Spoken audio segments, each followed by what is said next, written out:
రంగారెడ్డి జిల్లా మీర్పేట్లో అత్యంత దారుణం జరిగింది. రిటైర్డ్ జవాన్ కట్టుకున్న భార్యపై పైశాచికం ప్రదర్శించాడు. భార్యను చంపి సాక్ష్యాధారాలు దొరకకుండా పక్కగా ప్లాన్ వేశాడు. భార్య డెడ్ బాడీని ముక్కలు ముక్కలుగా నరికి కుక్కర్లో వేసి ఉడికించి శాడిజం ప్రదర్శించాడు. ముక్కలను తీసుకువెళ్లి సమీపంలోని డ్రైనేజీలో పడేశాడు. బొక్కలను కాల్చి పొడి చేసి చెరువులో కలిపాడు. ఈ నెల 16న జరిగిన దారుణ హత్య బుధవారం బయటపడింది. ప్రకాశం జిల్లాకు చెందిన గురుమూర్తి, ఆయన భార్య వెంకటమాధవి మీర్పేట జిల్లెలగూడలోని న్యూ వెంకటేశ్వర కాలనీలో ఉంటున్నారు. వీరికి 2 పిల్లలు. గురుమూర్తి ఆర్మీలో జవాన్గా పనిచేసి వాలంటరీ రిటైర్మెంట్ తీసుకున్నాడు. ప్రస్తుతం కంచన్బాగ్ డిఆర్డీఓలో సెక్యూరిటీ గార్డుగా పనిచేస్తున్నాడు. కొన్నాళ్ల నుంచి గురుమూర్తి తన భార్య వెంకటమాధవిపై అనుమానం పెంచుకున్నాడు. ఈ విషయంలో భార్య భర్తలకు తరచూ గొడవలు జరుగుతూ ఉండేవి. ఈ నెల 16న కూడా దంపతులు కొట్లాడుకున్నట్టు తెలుస్తోంది. కోపంతో అదే రోజు వెంకటమాధవిని గురుమూర్తి హత్య చేసినట్టు సమాచారం. భార్య కనిపించడం లేదని అత్తమామలకు సమాచారం ఇచ్చాడు గురుమూర్తి. తనతో గొడవపడి భార్య ఇంటి నుంచి వెళ్లిపోయిందని మీర్పేట పోలీసులకు ఫిర్యాదు చేశాడు. కేసు నమోదు చేసుకున్న పోలీసులు దర్యాప్తు చేశారు. సీసీ కెమెరా ఫుటేజీ పరిశీలించారు. ఇంటి ఎదురుగా పక్కన ఉన్న ఫుటేజీని చూశారు. అందులో 16న గాని ఆ తర్వాత గాని వెంకటమాధవి ఎక్కడా బయటకు వెళ్లినట్టు, లోపలకు వచ్చినట్టు కనిపించలేదు. అయితే పలుమార్లు గురుమూర్తి కొన్ని కవర్లతో బయటకు వెళ్లి రావడాన్ని గుర్తించారు. దీంతో అతడిని అదుపులోకి తీసుకుని విచారించారు.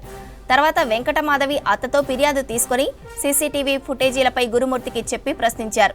ఇక కేసు నుంచి బయటపడలేనని అర్థమైన గురుమూర్తి తానే హత్య చేసినట్లు ఒప్పుకున్నట్టు తెలుస్తోంది. అయితే సాక్ష్యాధారాలు లేకుండా చేయడంతో నేర నిరూపణ పోలీసులకు సవాల్గా మారింది. రంగారెడ్డి జిల్లా మీర్పేట్లో అత్యంత దారుణం జరిగింది. రిటైర్డ్ జవాన్ కట్టుకున్న భార్యపై పైశాచికం ప్రదర్శించాడు. భార్యను చంపి సాక్ష్యాధారాలు దొరకకుండా పక్కాగా ప్లాన్ వేశాడు. భార్య డెడ్ బాడీని ముక్కలు ముక్కలుగా నరికి కుక్కర్లో వేసి ఉడికించి శాడిజం ప్రదర్శించాడు. ముక్కలను తీసుకువెళ్లి సమీపంలోని డ్రైనేజీలో పడేశాడు. బొక్కలను కాల్చి పొడి చేసి చెరువులో కలిపాడు. ఈ నెల 16న జరిగిన దారుణ హత్య బుధవారం బయటపడింది. ప్రకాశం జిల్లాకు చెందిన గురుమూర్తి, ఆయన భార్య వెంకటమాధవి మీర్పేట జిల్లెలగూడలోని న్యూ వెంకటేశ్వర కాలనీలో ఉంటున్నారు. వీరికి 2 పిల్లలు. గురుమూర్తి ఆర్మీలో జవాన్గా పనిచేసి వాలంటరీ రిటైర్మెంట్ తీసుకున్నాడు. ప్రస్తుతం కంచన్బాగ్ డిఆర్డీఓలో సెక్యూరిటీ గార్డుగా పనిచేస్తున్నాడు. కొన్నాళ్ల నుంచి గురుమూర్తి తన భార్య వెంకటమాధవిపై అనుమానం పెంచుకున్నాడు. ఈ విషయంలో భార్య భర్తలకు తరచూ గొడవలు జరుగుతూ ఉండేవి. ఈ నెల 16న కూడా దంపతులు కొట్లాడుకున్నట్టు తెలుస్తోంది. కోపంతో అదే రోజు వెంకటమాధవిని గురుమూర్తి హత్య చేసినట్టు సమాచారం. భార్య కనిపించడం లేదని అత్తామామలకు సమాచారం ఇచ్చాడు గురుమూర్తి. తనతో గొడవపడి భార్య ఇంటి నుంచి వెళ్లిపోయిందని మీర్పేట పోలీసులకు ఫిర్యాదు చేశాడు. కేసు నమోదు చేసుకున్న పోలీసులు దర్యాప్తు చేశారు. సీసీ కెమెరా ఫుటేజీని పరిశీలించారు. ఇంటి ఎదురుగా పక్కన ఉన్న ఫుటేజీని చూశారు. అందులో 16న గాని ఆ తర్వాత గాని వెంకటమాధవి ఎక్కడా బయటకు వెళ్లినట్టు, లోపలకు వచ్చినట్టు కనిపించలేదు. అయితే పలుమార్లు గురుమూర్తి కొన్ని కవర్లతో బయటకు వెళ్లి రావడాన్ని గుర్తించారు. దీంతో అతడిని అదుపులోకి తీసుకుని విచారించారు. తర్వాత వెంకటమాధవి అత్తతో ఫిర్యాదు తీసుకుని సీసీటీవీ ఫుటేజీలపై గురుమూర్తికి చెప్పి ప్రశ్నించారు.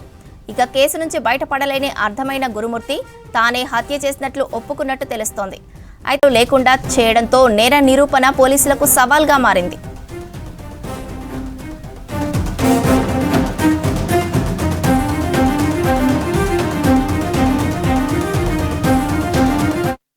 ఒకటి 2025 నాడు సుబ్బమ్మ, భర్త పేరు వెంకటరమణ అనే మహిళ ఫిర్యాదురాలు పోలీస్ స్టేషన్కి వచ్చి ఫిర్యాదు ఇవ్వడం జరిగింది. ఆమెకి 3 కుమార్తెలు సంతానము. పెద్ద కుమార్తె అయిన మాధవిని సుమారు 13 సంవత్సరాల క్రితము గురుమూర్తి అనే వ్యక్తికి ఇచ్చి మ్యారేజ్ చేయడం జరిగింది. వీళ్ళిద్దరిది కూడా ప్రకాశం డిస్టిక్. గురుమూర్తి అనే వ్యక్తి ఆర్మీలో పనిచేసి రిటైర్ అయ్యి ప్రస్తుతం కంచన్బాగ్లో సెక్యూరిటీ గార్డ్గా పనిచేస్తుండ్రు. గత 5 సంవత్సరాలుగా మన వెంకటేశ్వర కాలనీ జిల్లెలగూడలో ఉంటుండ్రు. ఉన్న తర్వాత ఫిర్యాదు ఇచ్చిన సుబ్బమ్మ దాంట్లో ఇచ్చిన కంప్లైంట్ ఏందనగా 16వ తారీఖు ఈ నెల జనవరి 16వ తారీఖు తన కుమార్తె మాధవికి, అల్లుడికి గురుమూర్తికి ఇద్దరికి చిన్నపాటి గొడవ జరిగిందని, ఆ గొడవ జరిగితే మధ్యాహ్నం 12 o'clock ఆ సమయంలో ఈ మాధవి ఇంటి నుంచి వెళ్ళిపోయిందని చెప్పి ఫిర్యాదు ఇవ్వగా ఆమె ఫిర్యాదు మేరకు కేసు నమోదు చేయడం జరిగింది. అటు కేసు నెంబరు 81/2025. అటు కేసు విచారణలో ఉంది, దర్యాప్తు చేస్తున్నాము. రంగారెడ్డి జిల్లా మీర్పేట్లో అత్యంత దారుణం జరిగింది. రిటైర్డ్ జవాన్ కట్టుకున్న భార్యపై పైశాచికం ప్రదర్శించాడు. భార్యను చంపి సాక్ష్యాధారాలు దొరకకుండా పక్కాగా ప్లాన్ వేశాడు. భార్య డెడ్ బాడీని ముక్కలు ముక్కలుగా నరికి కుక్కర్లో వేసి ఉడికించి శాడిజం ప్రదర్శించాడు. ముక్కలను తీసుకువెళ్లి సమీపంలోని డ్రైనేజీలో పడేశాడు. బొక్కలను కాల్చి పొడి చేసి చెరువులో కలిపాడు. ఈ నెల 16న జరిగిన దారుణ హత్య బుధవారం బయటపడింది. మీర్పేట మర్డర్ కేసు విచారణ అప్డేట్స్ పై మరిన్ని వివరాలు ఘటనా స్థలంలో రాంప్రసాద్ అందిస్తారు.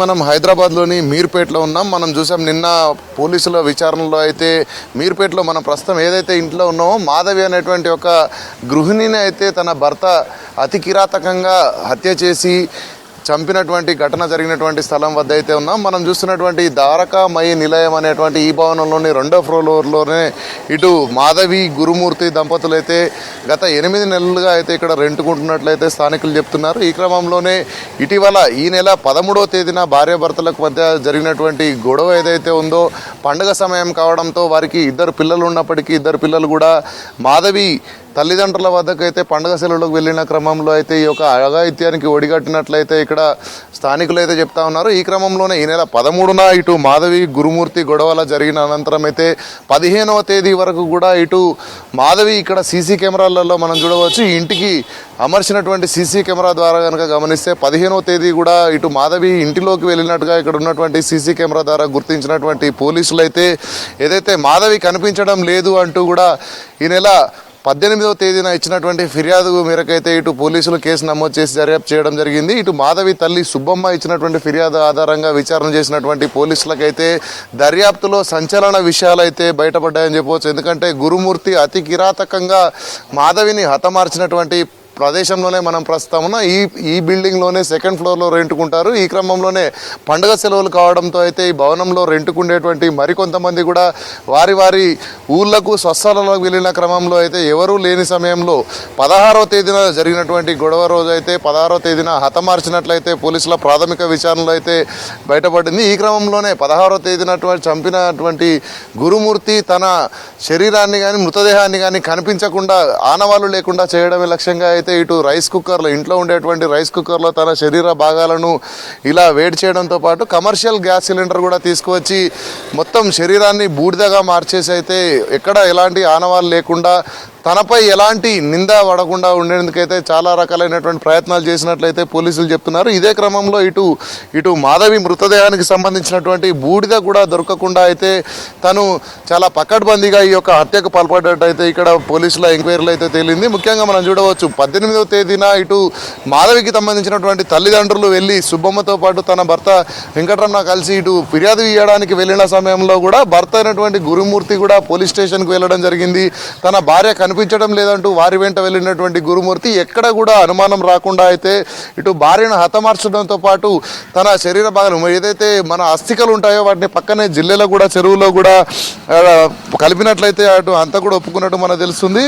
తన భార్యను చంపడానికి ముందు ఫస్ట్ అక్కడ ఇంట్లో ఉన్నటువంటి ఒక కుక్కను చంపి తర్వాత భార్యను హతమార్చినట్లు కూడా పోలీసులకు సమాచారం ఇవ్వడంతో ఒక్కసారిగా పోలీసులు అయితే ఈ హత్య జరిగినటువంటి కోణం ఏదైతే ఉందో సంచలన విషయాలతో అయితే పోలీసులు కూడా కొంత ఆశ్చర్యానికి గురైనటువంటి పరిస్థితి. ఎందుకంటే రాష్ట్ర వ్యాప్తంగా కూడా ఇంట్లో మహిళను చంపేసి కుక్కర్లో ఇలా చేయడం అయితే కొంత సంచలనం సృష్టించడంతో అయితే మాధవికి 2 పిల్లలు కావడంతో వారు పండుగ సెలవులకు వెళ్ళారు. ఈ క్రమంలోనే ఇలాంటి ఒక అఘాయిత్యానికి ఒడిగంటినందుకైతే తనకు సమయం దొరికింది. 16వ తేదీ తనను చంపడంతో పాటు అనంతరం ఈ విధమైనటువంటి ఒక మృతదేహం దొరకకుండా కనీసం ఆనవాళ్ళు దొరకకుండా ఇలాంటి ఒక ప్రయత్నానికి అయితే ఒడిగట్టినట్టు చెప్తున్నారు. ఈ క్రమంలోనే పోలీసులు అయితే గురుమూర్తిని అదుపులోనే తీసుకున్నారు. ఈ క్రమంలోనే మనం చూడవచ్చు ఇక్కడ హత్య జరిగినటువంటి ప్రాంతంలో చుట్టూ సీసీ కెమెరాలు ఉన్నప్పటికీ కూడా హంతకుడు ఎవరైతే గురుమూర్తి ఉన్నాడో చాలా చాకచక్యంగా ఏదైతే మృతురాలకు సంబంధించినటువంటి ఇక్కడ మృతదేహానికి సంబంధించినటువంటి ఇటు స్మెల్ కానీ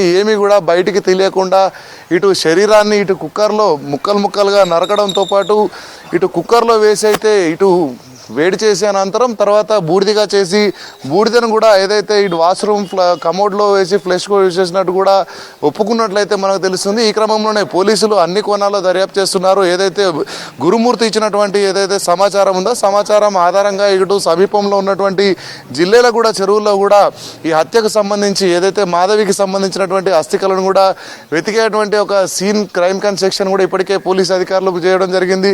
ప్రాథమిక విచారణ అనంతరం ఇప్పుడు పోలీసులు ఎలాంటి చర్యలు తీసుకుంటారు, తనను ఏ విధమైనటువంటి కేసులు నమోదు చేస్తారనేది అయితే పోలీసులు పూర్తి స్థాయిలో వెల్లడించలేదు. దీనికి సంబంధించి అయితే ఇప్పటికే కుటుంబ సభ్యులు కూడా ఎందుకంటే అతి కిరాతకంగా ఇటు మాధవిని హతమార్చడం పట్ల అయితే ఇటు ఒక సైడు మనం చూస్తే మాధవి కుటుంబ సభ్యులతో పాటు మీర్పేట ప్రజలందరూ కూడా కొంత ఆశ్చర్యానికి గురైనటువంటి పరిస్థితి. ఎందుకంటే అతి కిరాతకంగా గురుమూర్తి తన భార్యను చంపడానికి గల కారణాలు ఏంటి అనేది అయితే ఇప్పటివరకు పూర్తి స్థాయిలో తెలియలేదు. కానీ ఈ విషయంపై పోలీసులు పూర్తి స్థాయిలో సమగ్ర దర్యాప్తు అయితే కొనసాగిస్తున్నారు. సవంతి.